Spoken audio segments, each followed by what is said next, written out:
Hello दोस्तों, मैं सत्येंद्र कुमार आप सभी का स्वागत करता हूं अपने YouTube channel Radhe Shyam study में।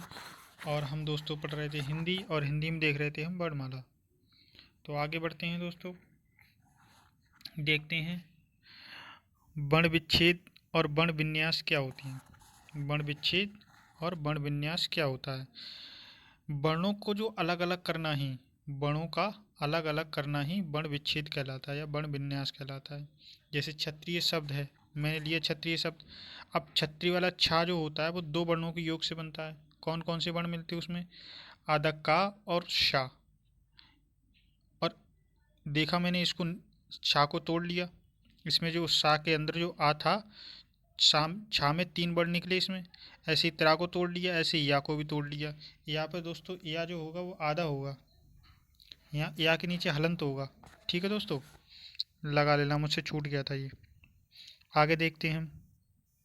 जैसे मैंने विज्ञान लिखा है, विज्ञान को मैंने तोड़ा। देखो इसमें देखो वा था, उस वा में ई की मात्रा थी, ये की मात्रा निकाल ली। गया था, गया जो बनता है किसके संयोग से बनता है?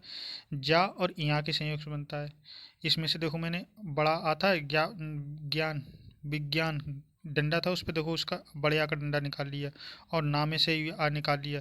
इसको देखो मैंने बिल्कुल एक एक वर्ण करके निकाल दिया, इसी यही कहलाता है वर्ण विच्छेद।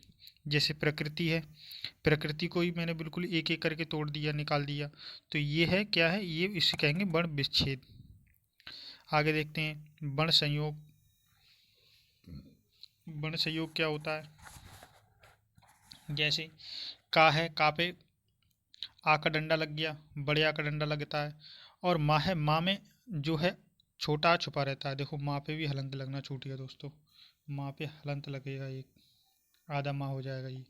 ठीक है, माँ आधा है, तभी तो हमने इसमें से आ निकाल लिया था। अब देखते हैं, देखो इसको हम अगर इसको संयोग मतलब ये जोड़ेंगे तो ये देखो काम बनेगा जाके, ये काम आ गया निकल के, काम लिखा हुआ है। ऐसी प्रकृति है, प्रकृति में भी देखो मैंने प्रकृति को ऐसे पूरा तोड़ के लिखा है। फिर ये तोड़ के लिखने के बाद मैंने इसको पूरा मतलब संयोग मतलब योग करा, इसको जोड़ के लिख दिया। यहाँ प्रकृति जैसे दिल्ली को लिखा हुआ है, दिल्ली में देखो दोस्तों दा पे छूट गया आधा हलंत। ठीक है, ये दा पे हलंत लगेगा, दा पे हलंत लगा हुआ है, तभी तो निकाल पाएंगे हम ई, नहीं तो ई कैसे निकल पाएगी। ठीक है, आगे बढ़ते हैं। जैसे नवीन लिखा हुआ है मैंने, नवीन में देखो नवीन को एक एक अक्षर को मैंने तोड़ के लिखा हुआ है। ठीक है दोस्तों, आगे देखते हैं नोट। जैसे ये अड़ा है, टाठा डाढ़ा अणा आता है, ये का खा गा गणा, का खा गा घा अणा, अणा खाली आता है। ये आता है यहाँ, ये अणा, ये डाढ़ा से कोई, ये पांच वर्ण हैं, इनसे कोई भी शब्द की शुरुआत नहीं होती है, इनसे कोई शब्द शुरू नहीं होता है, इसलिए इन्हें स्वतंत्र रूप से शब्द में नहीं मिलते। ये शब्द हैं जो, ये स्वतंत्र रूप से, ये वर्ण जो हैं ये स्वतंत्र रूप से किसी भी उस मतलब शब्द में नहीं मिलते हैं, ये शुरुआत नहीं हो सकती इनसे। ये शब्द के अंदर ही मिलेंगे, स्वतंत्र रूप से शुरुआत में नहीं मिल पाएंगे, इनसे किसी शब्द की शुरुआत नहीं होती है। आगे बढ़ते हैं दोस्तों, देखते हैं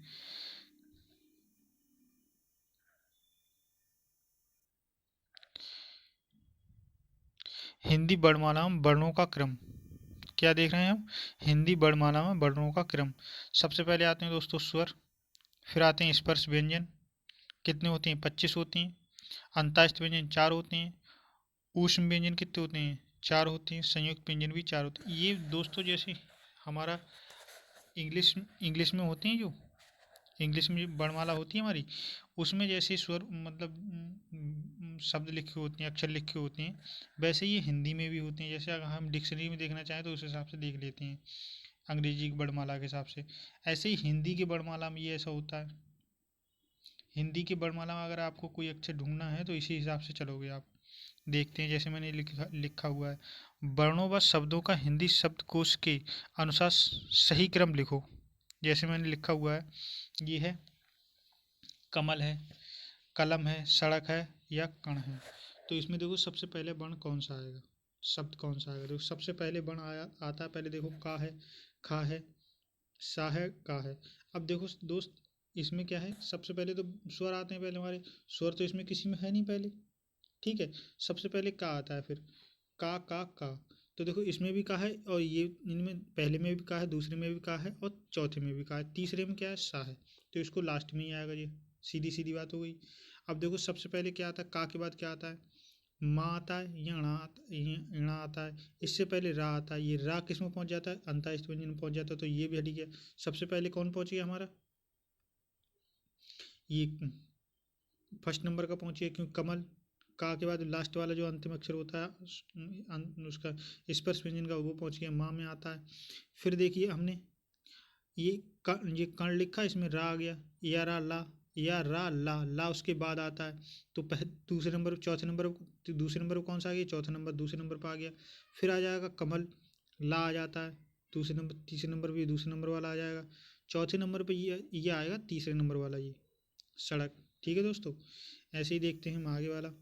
हिंदी शब्दकोश के अनुसार रखो, ये वर्ड दिए हुए हैं, ये शब्द दिए हुए हैं, इनको हिंदी शब्दकोश के अनुसार लिखना है। ठीक है दोस्तों, जैसे सबसे पहले देखते हैं हम, क्या देखते हैं, देखो कपिल लिखा है, संजय लिखा है, अरुण लिखा है और मनोज लिखा है मैंने। तो सबसे पहले हम देखते हैं, सबसे पहले क्या आता है, हमारे स्वर आते हैं हिंदी वर्णमाला में। तो स्वर क्या है हमारा, आ है। तो सबसे पहले तो अरुण आ जाएगा। अब इसके बाद क्या आता है, का आता है। उसके बाद स्पर्श व्यंजन में सबसे पहला अक्षर का ही होता है। तो सबसे दूसरे नंबर पर कौन आ गया, कपिल आ गया। अब उसके बाद कौन सा बचता है, फिर उसके बाद लास्ट नंबर, मतलब जो स्पर्श व्यंजन का लास्ट नंबर माँ होता है, तो माँ आ गया, मनोज आ जाएगा। और उसके बाद ऊष्म व्यंजन कौन जो हो जाते हैं हमारे, उसमें ये आ गया सीधी सीधी, संजय चौथे नंबर पहुंच गया दोस्तों। ठीक है दोस्तों, आगे बढ़ते हैं। जैसे मैंने लिखा हुआ है, अनुस्वार और विसर्ग का प्रयोग, अनुस्वार और विसर्ग का प्रयोग। अनुस्वार और विसर्ग लिखने की दृष्टि से स्वर एवं उच्चारण की दृष्टि से व्यंजन होते हैं। जो अनुस्वार होते हैं हमारे, वो लिखने की दृष्टि, तो लिखने की दृष्टि से स्वर, और उच्चारण की दृष्टि से क्या होते हैं, ये व्यंजन होते हैं। क्योंकि इन दोनों का जातीय योग ना तो स्वर के साथ और ना ही व्यंजन के साथ होता है, इसलिए इन्हें आयोग कहा जाता है। फिर भी फिर भी यह अर्थ बहान करते हैं, इसलिए अयोग्य अयोग्य भा कहलाते हैं। यानी आयोग प्लस वहा, इन दोनों के योग से क्या बना, अयोग्य भा। ठीक है दोस्तों, आज हमने दोस्तों हिंदी वर्णमाला ख़त्म कर लिए दोस्तों। और दोस्तों मेरी वीडियो आपको अच्छी लगी हो तो लाइक करें दोस्तों, और मेरे चैनल को सब्सक्राइब करें दोस्तों। बहुत मेहनत करता हूँ मैं ये वीडियो बनाने में दोस्तों, तो थोड़ा बहुत तो आप भी सपोर्ट करो मेरे लिए। ठीक है दोस्तों, थैंक यू दोस्तों, नमस्कार दोस्तों।